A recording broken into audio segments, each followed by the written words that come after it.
Well, hello, everybody. How are you doing this morning? Hey, I'm so glad that you're taking time.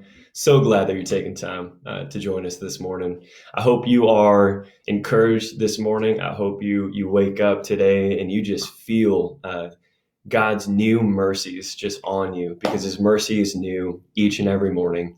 Hey, it's 8 a.m. on Tuesday, and so glad that you guys are going to be joining us.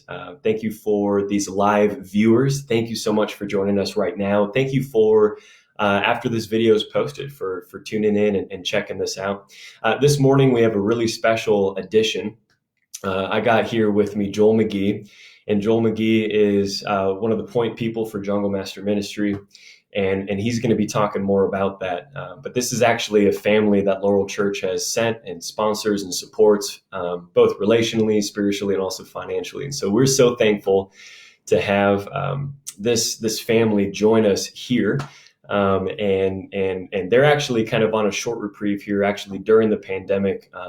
And Joel may talk about it, but circumstances just lined up where they're able to be stateside, and they've been visiting here for a little while on a short reprieve. And this is just a great opportunity for all of the Laurel Church community online to hear and to be reminded of their heart, their ministry, their family, and also for those of you guys who are viewing and you're not necessarily a part of Laurel Church, but you've been blessed by this online content. You get to hear from a heart of a missionary and just the heart of one that has felt the call of God to go to do ministries wherever that may be, whatever that may look like. And so I'm really, really blessed to be able to introduce Joel McGee both this morning and Thursday night at 8 p.m. is our live session number 2 of the week with Joel McGee. So I'm really excited for him just to talk about his family, their call to ministry, and what missions looks like in Peru. So would you guys please join me in welcoming and shouting out here in the chat, shouting out Joel McGee and his family. So Joel, come on up.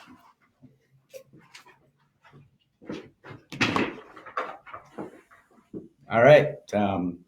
Thanks so much. First off, just for the invitation, and like Joey said, that's a little better so you can see my face.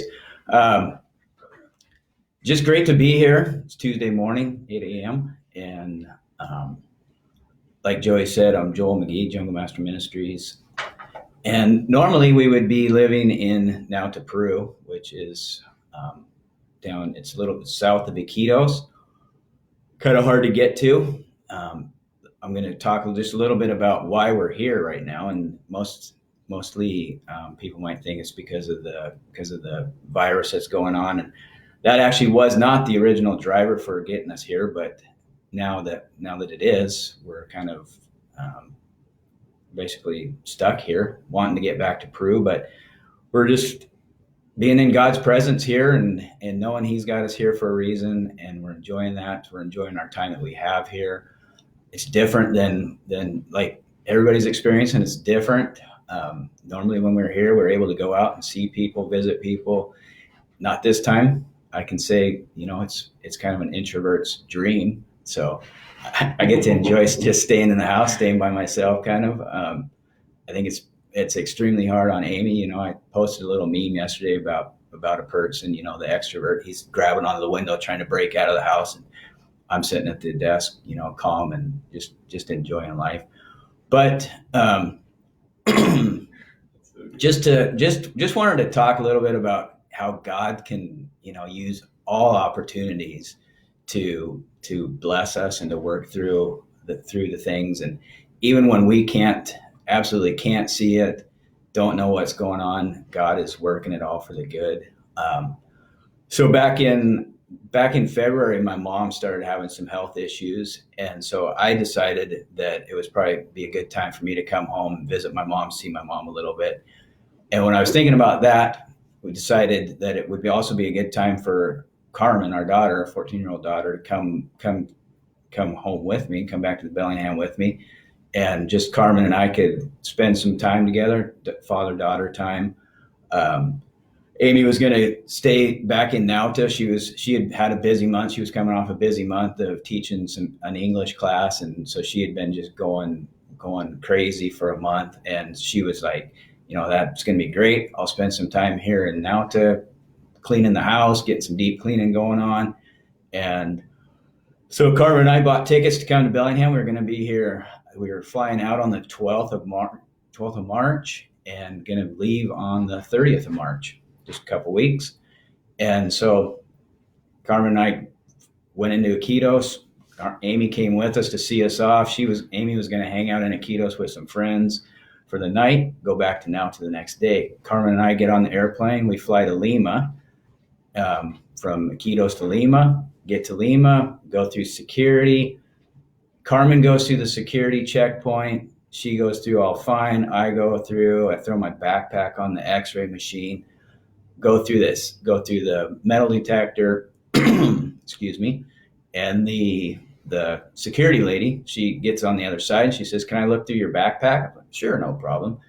She opens up my backpack. First thing she pulls out is my Leatherman, which obviously I had forgotten to take out of my backpack. And I'm like, oh no, there goes my Leatherman. I look over at Carmen. I'm like, "Carmen, say goodbye to the Leatherman." And Carmen looks at me and she says, "No, Dad, in the name of the Lord, that lady's going to put that Leatherman back in your backpack. You need that Leatherman when you're in the jungle. You use it all the time. You can't do without it." I'm like, "Carmen, yeah, okay, that sounds good, but it's illegal. They're not going to, it's got a 6-inch blade on it. They're not going to let me fly with that thing." So the lady looks at this Leatherman. She pulls it out of the little leather case, opens it up, looks at it, walks over to another lady, shows her to it. The lady gives it back to her. She comes over to me. She hands it to me and asks me to open it up because she was having some issues with it. I open it up, hand it back to her. She looks at it. She puts it back in the case and puts it back in my backpack and says, "Okay, have a good day." I'm like, "Carmen, that's incredible. That's what a blessing." I'm speechless. Well, about 20 feet further down, maybe more than 20 feet, maybe, I don't know, a little ways further down from security, you go to immigrations where they stamp you out of the country and let you go. We get there. So we walk from this huge blessing down to immigrations, get to immigrations, hand her my passport. She stamps me out, everything looks good. She gets Carmen's. She's looking at Carmen's. She looks back at me and she says, "Where's your permit to travel alone with your daughter?" And I'm like, "Well, I have that because earlier on when we were back in Nauta preparing for the trip, Amy and I had prepared this document, taken it to a notary, had it notarized, all good to go." So I pull that out. I hand it to the lady. She looks at it and she kind of throws it back at me and she says, "I don't even know what this document is, but it's not the Peruvian permission to travel alone with your daughter document. So you're not going to fly." I'm like, "Oh no." And of course, my Spanish is fairly well, but when I get kind of frustrated, my Spanish gets really, really bad. And so I'm starting to try to find words to explain my case and plead my case. I'm telling the lady, we have a flight. We have to get back to Bellingham. My mom is sick. We might be the last chance we get to see her. The lady says, "This isn't my problem. You got to get a document. You're not going to fly today." So by this time, though, the lady had already stamped me out of the country. She hadn't stamped Carmen out. So my question is, now that I'm stamped out, I'm kind of in the middle. I'm kind of in no man's land. So she takes me back to the immigration's office. Of course, we're on the other side of security now, so we got to somehow get back through security the wrong way. She takes me into the little immigration's office, and she goes back. She's gone for a little while. She tells us to sit down. She's gone for a while, and she comes back out and she says, "Okay." She gives me a little note. She tells me kind of what to do, and we go back through. We get to the other side of security. We meet a guy there. He kind of explains to us to go downstairs in the airport, and there's another immigration's office that we can go in there and to go there and plead our case, and they might just let us through. So we get out, we go back downstairs, go into this little office, and by now I'm so frustrated with the whole situation that I can't even find a Spanish word in my mind. So I'm telling Carmen, "You're going to have to do all the talking for me." So we get in there. We wait because there's a line. We finally get up to the lady, explain the case to her. She looks at us and she says, "No, denied. You're not flying." So I'm like, so how do we get this? So I asked, how do we get this permission slip? How do we get this note? She's like, tomorrow morning, you're going to have to go to a notary, but you're going to have to go. It's going to have to be you, your wife, and your daughter that all go to the notary together. I said, that's impossible because my wife she's in Nauta. She has to, it's a flight here. They're like, well, figure it out. It's not our problem. So we leave there. Of course, now our baggage has been already checked through to LA, which was where we were going to be our first stop when we get to the US. So we have to go back to the airline, get our bags, get that all sorted out. The airlines, when we're talking to them, the airlines decides that they'll give us, they were super nice, decide they'll give us another 24 hours, put us on the next flight out, let us try to figure this permit thing out. So after that, I got a hold of Amy and I told Amy, I told her what the situation was. You're going to have to fly out here to Lima for tomorrow. And we have to go to notary, explain all the stuff, all the process to Amy. So of course, Amy's in the Iquitos. So she's now early the next morning. So that's going to be Friday morning. She's going to have to drive, get a taxi back to Nauta so she can get all of Carmen's birth certificates, all our documents. Then she's going to have to get a taxi back to Iquitos so that she can catch the airplane to fly out to Lima. So the soonest she's going to be able to get to Lima is going to be about 2 p.m. So Carmen and I go get a hotel. Amy the next morning gets up real early, goes to Nauta, gets all our documents, packs, she's planning on being in Lima for a night. So she packs one night's worth of clothes, goes back to Iquitos, gets on the plane, meets Carmen and I in Lima at like 2 p.m. We get in a cab. We go to the closest notary to the airport, walk in there, go up to the desk. The guy asks us what we need. I explain to him. He says, "Oh, that's fine. We do that here. The only problem is our notary only makes documents from 8 a.m. to 11 a.m. and it's now 2 p.m. So that's not going to work. We're not going to be able to do that for you." So I'm like, so what are we going to do? How are we going to do that? He said, well, possibly there's another notary down the road and you'll have to go to him and find out if they'll make it for you. So we get another taxi, go to another notary. Of course, every time we walk into a notary, it's about at least a half hour wait because there's a line. And by this time, I'm storming mad. I'm just like, this is admittedly, I'm calling Peru just kind of some bad things and like, just let me out of this country. I just want to go to the States. I just want to get on with my trip. How do I get this document? What's, all this stuff.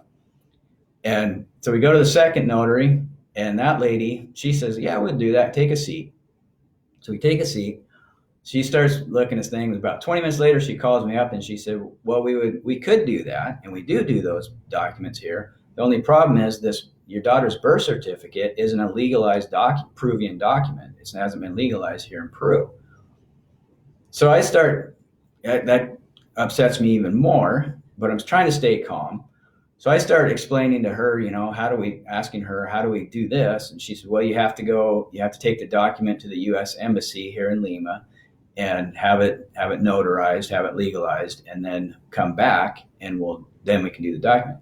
I'm like, I don't think you've ever been to the U.S. Embassy. You just can't walk in there. You have to have a appointment to get in there, and then they legalize, and the document just doesn't get legalized that day. They send it through the process, and the lady's like, well, once again, this isn't our problem. This is your problem. Take care of it.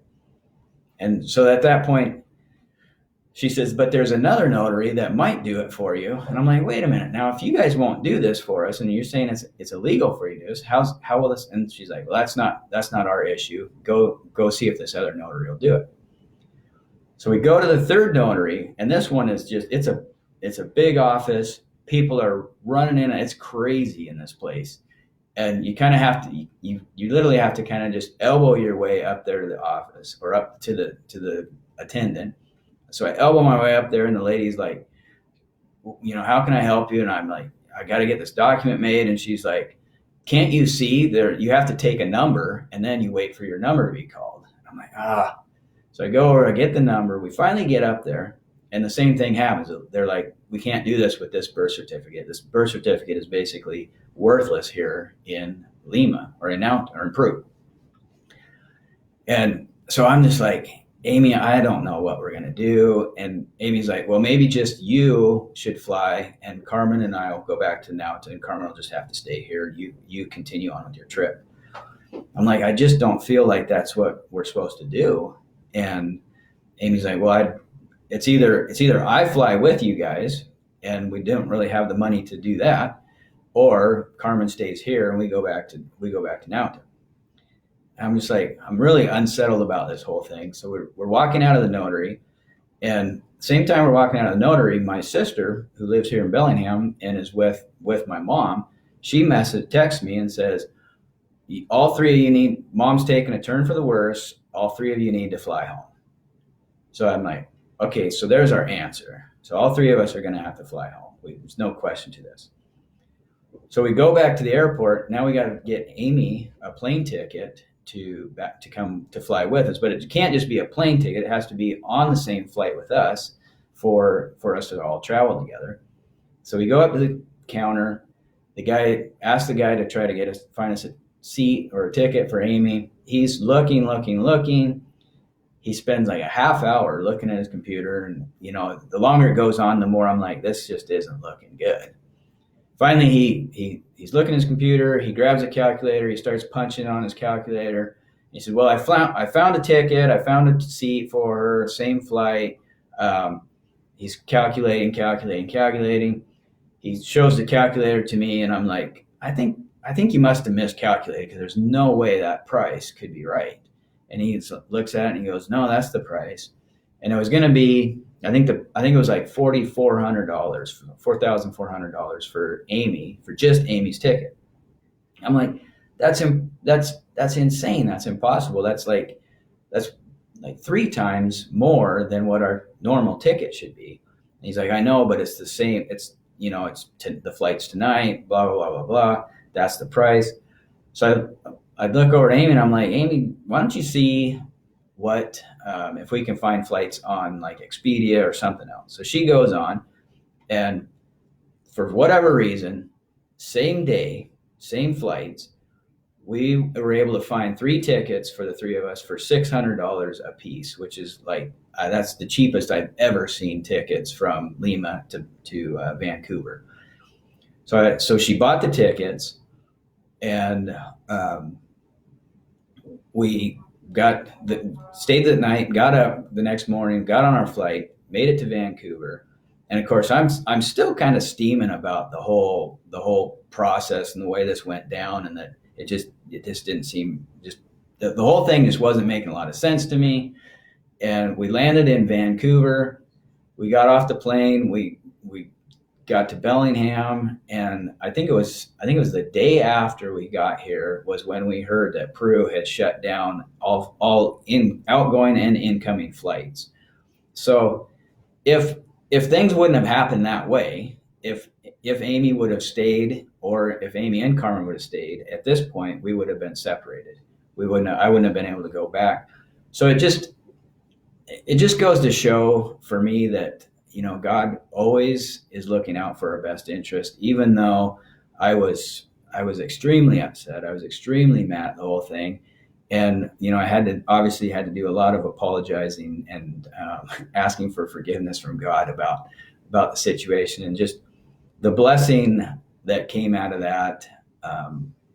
I couldn't see it. I was blinded to it. My anger had taken in, and my pride, and I was blinded to the goodness of God. And instead of just, trusting in God, I let my human side of things, and, my human brain just could not wrap itself around why God was doing this, why Peru was doing this. It was all, negative.